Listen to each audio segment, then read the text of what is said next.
Yama don't walk over, don't TV, Cassia so no go anywhere someone see in a Brussels some of the bro, Sadum TV, Cassia celebrated baby I will show me younger some feeling name, and then you marry the Cassiano bro and technology to baby I will be ano. Let me at the Cassiano bro, you bring some of those so don't sure about Pitanasi. The opposite out here, the opposite ocean, and a fear among parts of the bro. And you bring some of it to be any. Supreme Court, I understand you could be a bow and two more false electoral commission, 1 man of pine, na young fed in Chotro Emerald, and Nadia one more and some no every room, nothing wrong, said yes, some no AC April. Evacuate Yaman more NPP, Amano primaries of one corner, nano women day, a year constituencies, you be our home one, or what you are some of company for Sabbath one more ending two. Yababora NPP amanokone mu na yagina mu wall ko yamantamu a ene de wo wasi enkete se obi bi aniwa primaries na nkoyi amawa wo ya wadwe so obagina kwantapra wo be makwan eno ene accommodation edwadie awokan si obi myself ene nigide ene nyumre makwa no bro Adom TV kase share live on Facebook/Adom TV like comment na fe wa share ede amaye Go TV 176 your DSTV 280 pasida emma abofwa ashe amma hofade akoso royal to or Instagram or nagaro man washa matade kamai and afi ni pa GH so Instagram and also I mtine kama ede amama media fia amapa amapa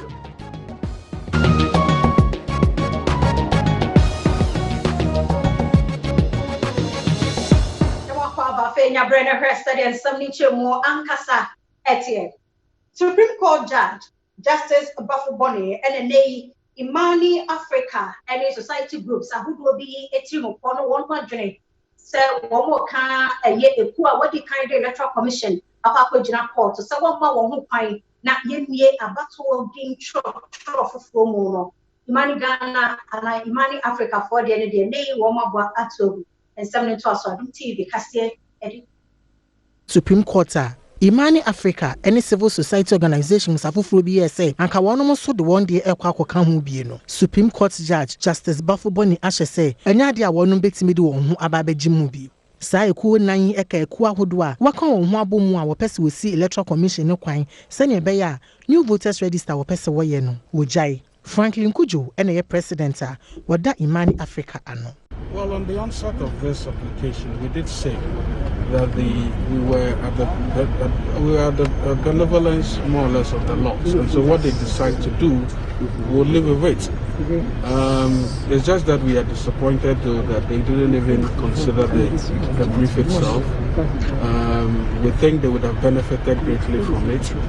but look, the laws have spoken, and we can't quarrel with that. We just have to live with it. But I hope that the decisions they arrive at eventually would be the decision that everybody can live with in this country. Otherwise, I'm just disappointed. I think my colleagues here are equally disappointed. This was an introduction to how cases are determined in court. I was quite awed. I mean, at some point I was laughing all through. But I guess lawyers know their trade, and the judges also know their trade.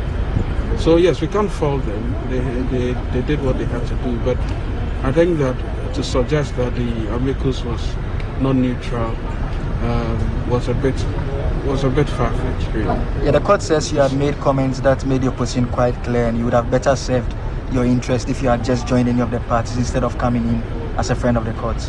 Well, the suggestion that we should have joined a case is well taken.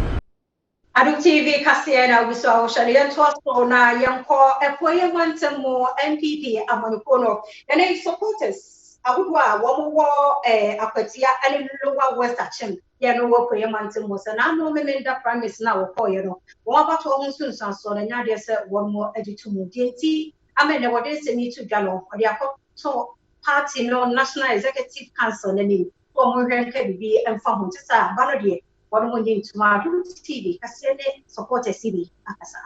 Ebra wonum ensem trofo inhia mu bi no. Public Relations Officer Emma Concerned Youth of Asaman Kese. Owusu Buachi David Echemu say, abato committee no eye eniye bi a amwa wonum enu nti na wonum nipa wotai na chi no edi nchu ewa abato ni mu no. Wonum mpanifu a Asaman Kese ne mpatam say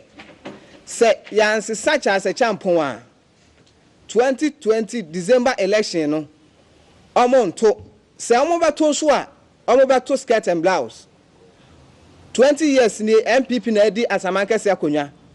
enti yempese ye belu su sa seat no akoma NDC fo enti mpanifuo ya de sede ya de tumanimu ni EC chairman ye pawcho ye kira wo se nyame ya adom a acha ne ochina ya recounting na ye nyina ye hu Kojo Abrono Manyako and a president a Wada Akwatia Youth Association nano na wono so de adesrede ato national executives ya wonum eda MPP nano say wonum eme hwehwemu bi e wa abato a woto no nano memnendanimu e wa Akwatia abato mpesua no so ya sama ye ka tintin ne ye nyina ne say ade no wanya wie o se wanya eye ahanum ne aduanan pe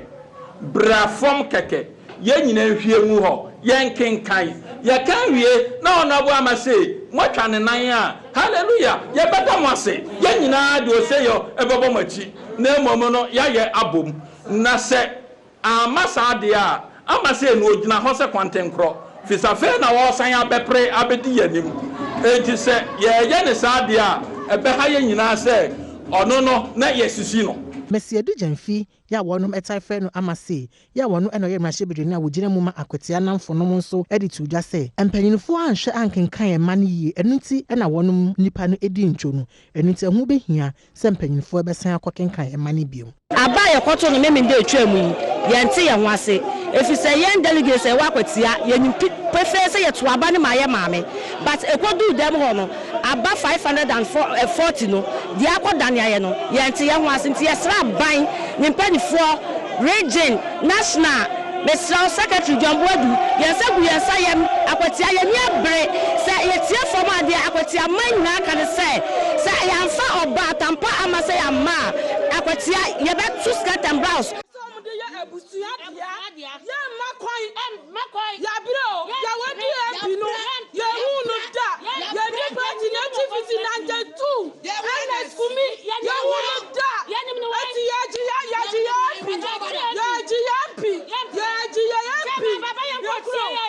abana yeto ye no ya mami amase enedi abano Omba kaka wie me atisa aban wadi awie afide ye dan ye ho bae a ye say kumi e de fo abetwa ye in fact afo ne de baby afo ne fi bae ne de so mama ya nkan aban ye hu baby afo ne fi bae de a ene ye nyina ye nso aba nsu ni nyina mu no chairman na Wada election committee nano e wa Akwatia e de atudwa se ensema sa nipa yi keka ne nyina no enya ade enukure bia ewo mu complain on the bae ne say onya tu no ebedu collection center no on the baako 1 edieni mabe 12 enti district electoral commissioning officer no edi sa pink sheet no any one logbook kese baako e baaye aye hwe no exactly the obi anya ye no sa pepepe enti no so obi ka bibi a minim de enye no kresa so na ye be wo ekoye mantam no emo MPP amanyoko no what sansem we muntino and then Eastern Regional Secretariat edema MPP amanyoko no aye no se won be ye de won betumi bia se be ya obi a party no primaries no ho anto no na sanko ye amaniti wa ya adwene so be dira kwanta pro so for no wo mo empene ne if say answer primaries ne ba so no obi ade ne nsa ehye krata ase and some no central for shiem dia se ene Jeff Kunedu ya wono na waye epoye mantamu MPP amanyoko no secretary kasa ewon semtrofo nhyiamu bi ase no wakire mu se enipa ni bi wono amanyoko ni mu a esan se na no memrenda prime minister wokoye wodi mu ntwonti no waye wono mu aden se obekwa kogina kwante kro ewa afimpinu ene eduru no abatuo ni mu enipa wono afasa adwen ni nyina no amanyoko ni be ne wono betimi biara e de esi wono mu kwan ukogina se woko content kro pair na was from party nemra no party no we are chasing you out. You are out of the party. Neto sumi no. Esane say wo do nsa share apam krata ase ne yen ye asa apam no nti. Ye be court, nya kopa court chew say. Omu nyusu mra no, they stop you from contesting. Na court no so esa ne se nkrata ne nyina wo ho ntino na ogide se court no bebu ama yen se apa oni obi kwa pam ukoye no anye yama no nti wo so wo kose dia ne sa dia ye ma wonko emra ho police for ba betiti posters na wo dia atare kwa ho no Wokoswa echire mu se de nipa bi ekeka se na nke wo se amanyuko no ebo emahye bedwani abogina mu ema enipa a wonom ewo akwatia abato mpesua so amase hu ban no ono de wone wonom enya adwene kra ya mo obia ho ban ese onko ono post eye party ne processes ne party ne mra ena ema ebinum etimi call ono post na it was irrespective of so oyoba ana oyebema se eko na oyoba na onko na akofa form a nyamencha de ne se wo call ono post but eko na oyoba na ana oyobema na opponent na omo be fire e hwe omo nkrata no entwa yi a omo betimi akogina ese parliamentary candidate ana sababa ye mrahye bedwani a no so na ya bo dipa ne sen a na che se why you lucky on post enye party no ye yankasa na ye shade chinchimu nsa se asumesi di opa ye obentin di opa enye da bi emra na ahyehyɛ to ho na ye di ye adwuma na bra wo kasafa electoral commission wonum di ntrotro a wo ba be hye ase no ho no wo kire mu se easy registration ni duru ho a mesre Ghana ni ba biara a emra ma no ho kwan so onko twuro ni din de onko na onko twuro ni din na me kan we edi kokobo kese pa afri apue mantamu MPP edi ama NDC 4 a wana ye ona dwene se wonu de isi a ona mamamra so pese otro obi biara din wo Ghana ha no ombekwa ko disrupt na omo de ntawantawo bi beko registration centers no ye de sa caution we ma wono ese emra kwan biara ye apue mantamu MPP ye be fa so edi aboa ama isi etimi atro ni din opeso obetro no ye be fa so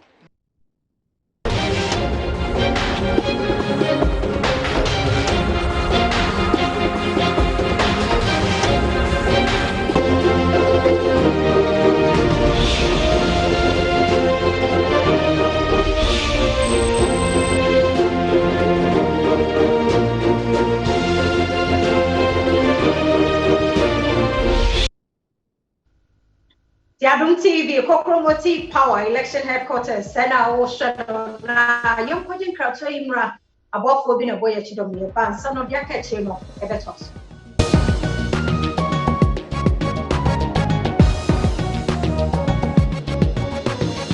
Yawaka Badom TV, Cassia so, Shannon so, say, and rare Cassia and Fia among Pata. Florence, we had Yantos so now your mumra and some for Flomo. Headmistress, no, and the Academy of Christ, the King Secondary School, Mame Florence, young, and an only Adom TV, Cassia D. and Pomo, Nastamina, and a CCC pay make us say, to cool no more final year students, want me, you woman in our boarding house or what now come per se, go track second year for we said, yeah, one crown crown, the whole shot, I must say a bed to woman in our home, on your money, bonnie, coffee justice, and it didn't come.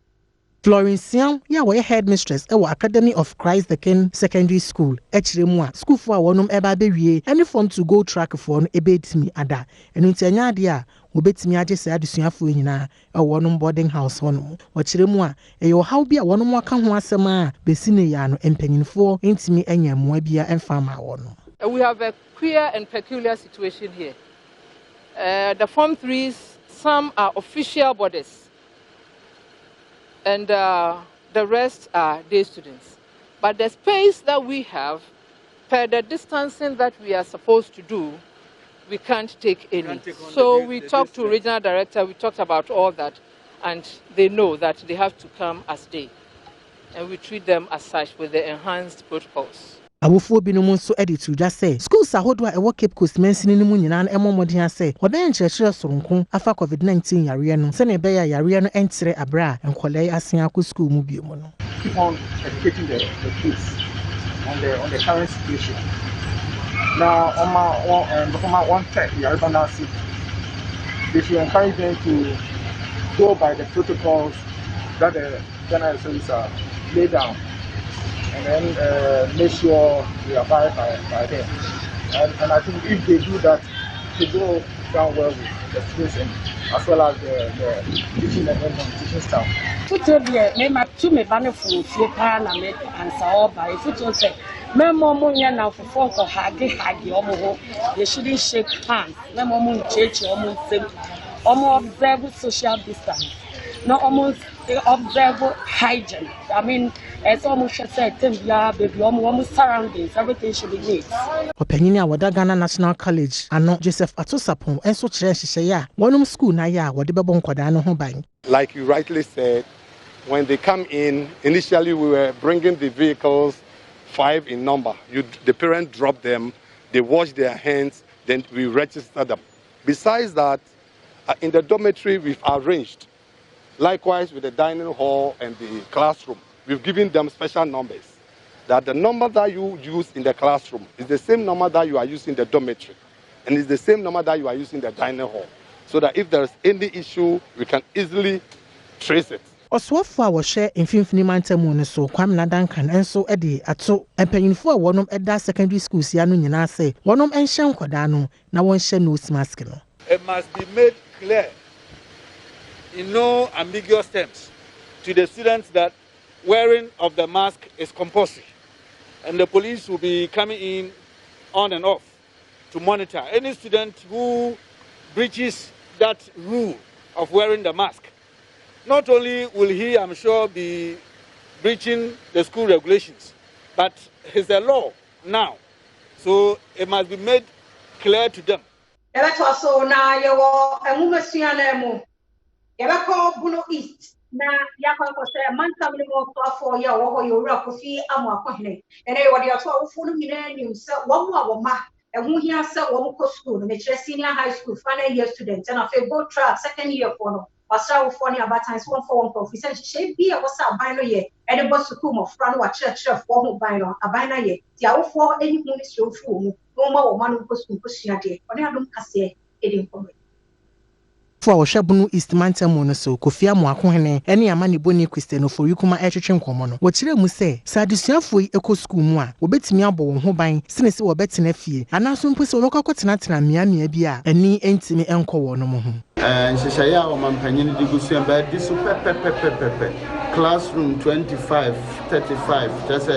depending on the size of the classroom social distances bibia ba hyehyɛ nkonwa pepe Oya home kasa mapa nemo mampanyine kasa enso sawodo roba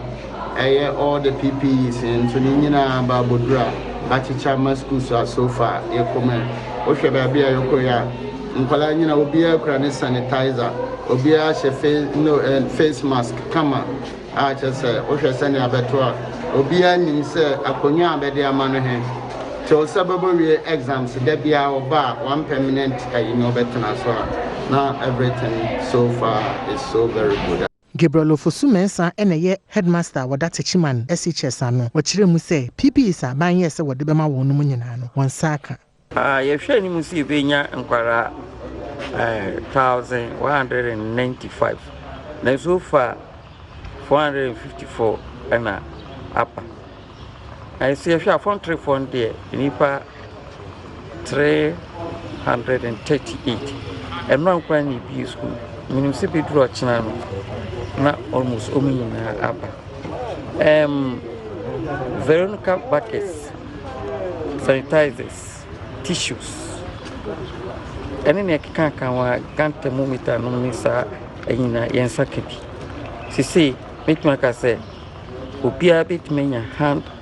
as sanitizers in Bako, Amibiaka. Nyamain Solomon Douglas ene headmaster oda ekumfi amayaw SHS ano ono nso kire mu nhyehyɛ ya wono mu aya enkwada ne betimi ede abo won ho ban e wo school mu hono emu school no nyina ye de nyina e ya adwuma the Veronica bucket esi hɔ a nsuo eka ho semina ka ho a de hohoro yensa ankwala no bia e ba ye expect say awofo so e de face mask ba kon anamienu Edi be mon na mpanso afo so ya de ankwala e ba ye nyina e wo face mask omo de e ba school adesuafo ni bi nso ade to yama ne boni animu kire no ekwan a wono befa so e de abo wo ho ban e wo school mu ho no yeah na misro because Yeah, but been from Kumasi, Accra, probably to me, but the name is Super. To see what school me near my banner, or they bought home buying so for now our school. Maybe I'm told Christmas, and a handstand until my bear 5. Maybe I'm so I'm spinning here, I'm saying, handstand. That's it. She would walk a crack and said, and then Nasi and Letty, Banana, said they were casting and in there would go kind of tea. Then for we Catayana, you say sanitizers.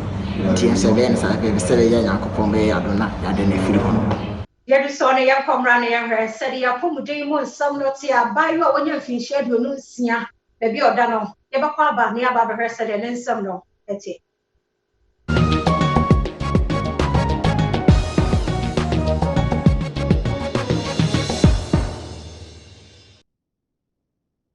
Adom TV kase na obiso awoshan bidi afia amankwa tamakro Yadusone ya hwe said ya pomude mu nsam no eti na we no ye body era abayo kuma afa no wonya mfinhye aduonu nsia yare bi ete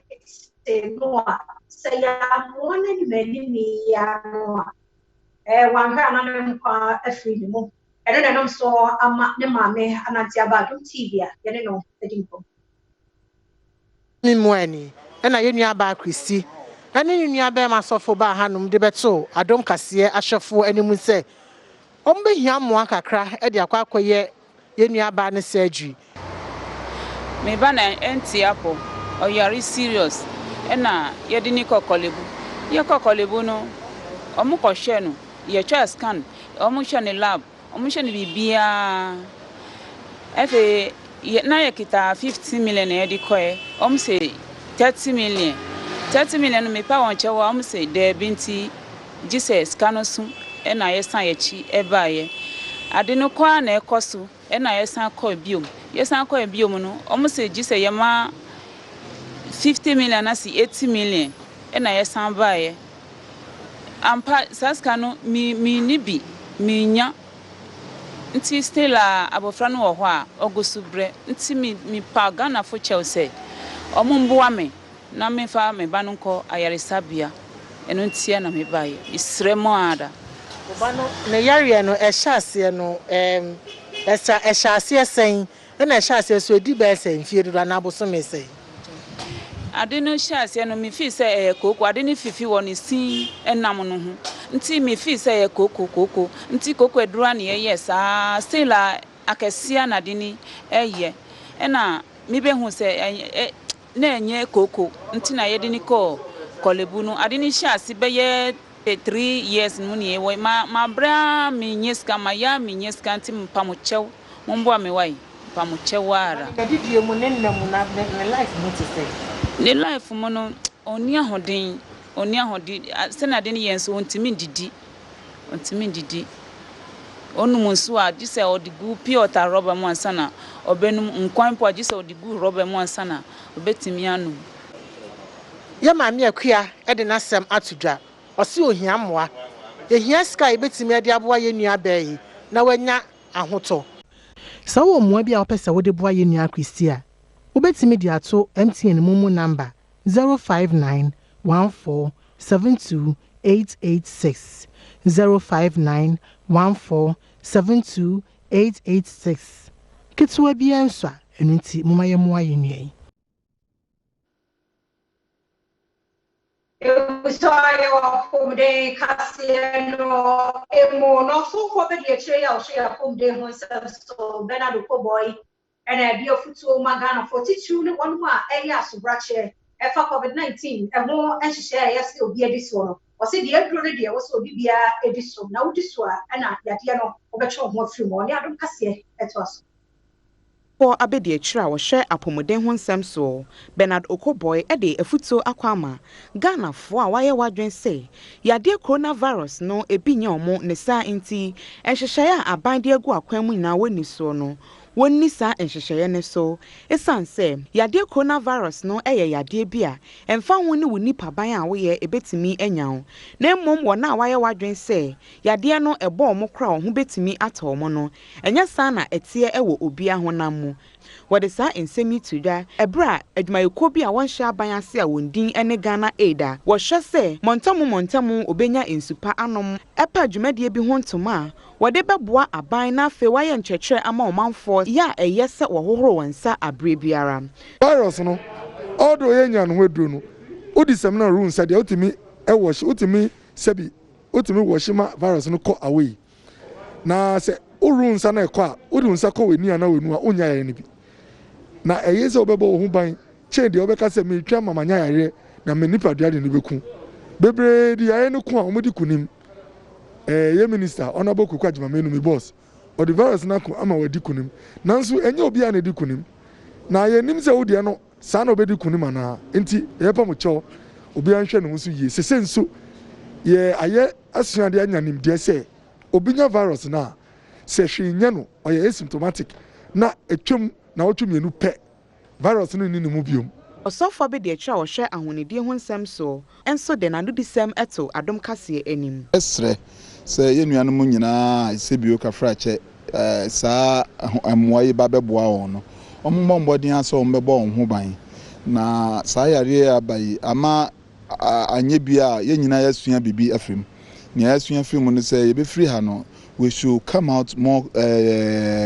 environmentally hygienic than we used to be. Ya humidie no enkosoro kakra.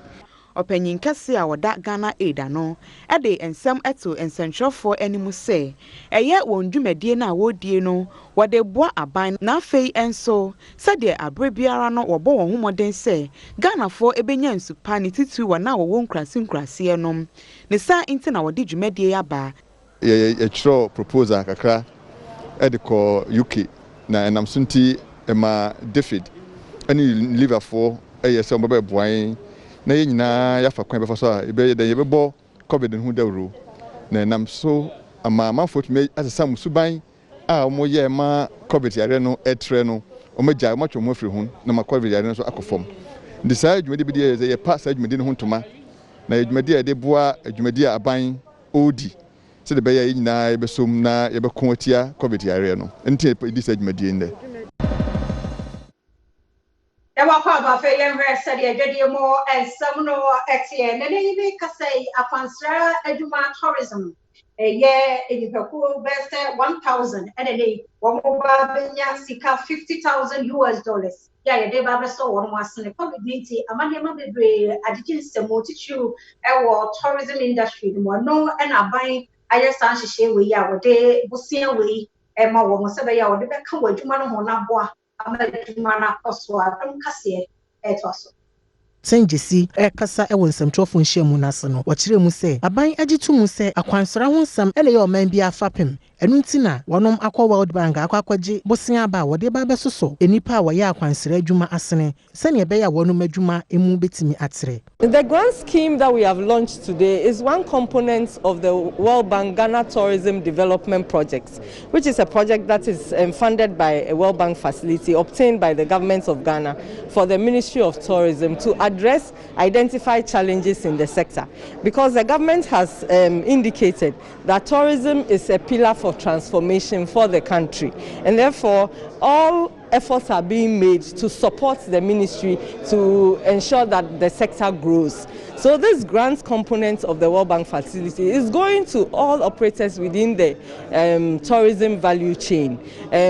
SMEs, small, micro and medium enterprises, to access the funding to improve their businesses and through that also to get a boost in our tourism numbers. And this facility, $9 million, we estimate that we can support initially about 1,000 businesses. That is estimating about 50,000 per applicant.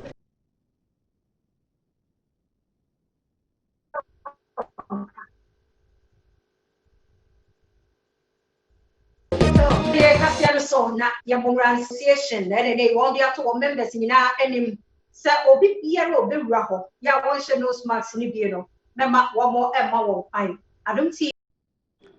Awusia mame san enda wasese wani guso a wo hwe Adom TV o he said e na se afia amankwa tamaklu enende oguso ede nkomo no eba samre de ye de agukansie mu nsem ena mede eto aso ama onso an said ya esifate midin ede KOBBY Stone okumankra bako amaka ensuruja adura enyon yemromo awkumase asante kotoko na nei wo he nkomo a efiri wo eba enya dia eda fom kra ehonom unim se enu ada ene betodwa se ekane panipa na oye CEO edema bobuko no owura Georgia Mwakon ese ni sika akam mekire na bosume be se enum sika akam no empenfo hwe emfama no se omno no etu nkwanta paide a omo hwe emfama no nanwumre yi opani no edimu nchiremu abase sebi wankogina babia endi sankomo no. I was shocked say eba media mu say mature letter to the board asking for my outstanding salary. What happened was I chanced upon financial report BIA, former executive chairman, now the chairman of the board. I submitted my board, and I realized, say, nothing was said about me as CEO as part of the administrative setup in that report. And more importantly, my outstanding salary from February to June had not been mentioned in the report to the board. Until the mayor say, I just say, the board will have no knowledge of that outstanding payment due me. So what I did was quietly talk to a couple of the board members to take it up at the meeting and find out exactly what the situation is. That is all I did. I never wrote to the board officially. I never spoke to any journalist about it. So I was surprised. Say, after the board meeting, a bar said, mature to the board asking for my salary. My salary is my salary. I'm due to be paid that amount. I don't need to make noise about it. And Sana, Nzaka, I don't need to tell the media. I only have to channel it appropriately to the board. That's all I did. I've not even written officially or formally to the board. It is how it came out. Sir, board not take a decision on it. How it came out to the public domain. I'm surprised. I'm shocked.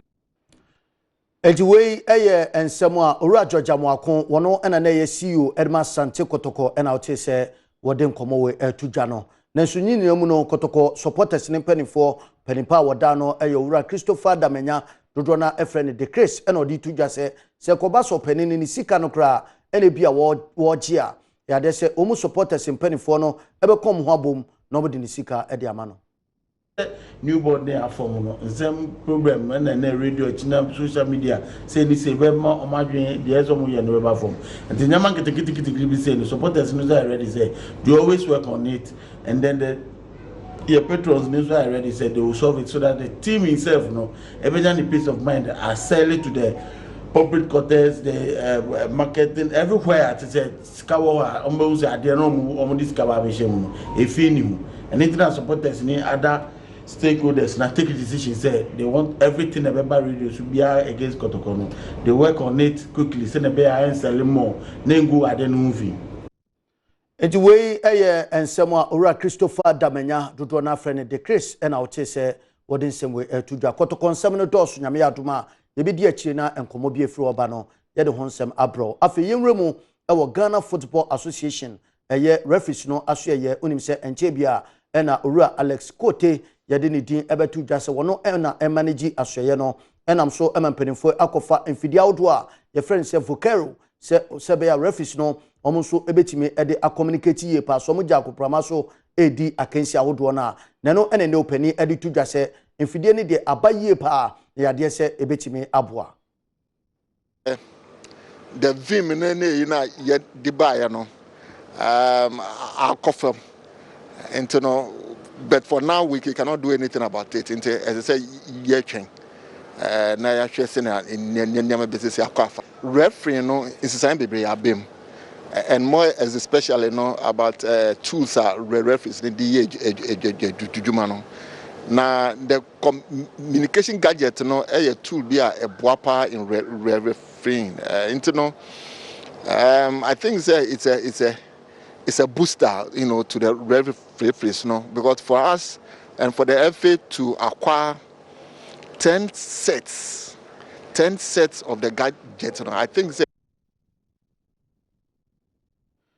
And the way any and some referees manager Ura Alex Kote wano ede tuja yenyina we so na agudie mo nsama ebobo ano no yemfa ni nyina ensi wa ha na fa na se ema wonderful team no Mavis Samano Eric Siedubuedi and afi Sergio Manucho wo nyina etechire medin ede KOBBY Stone nyamenka ho na wonya okese se ode afidie no atoa wonda se bia na de bi ama St Phillips Enterprise se bi o mama ho afa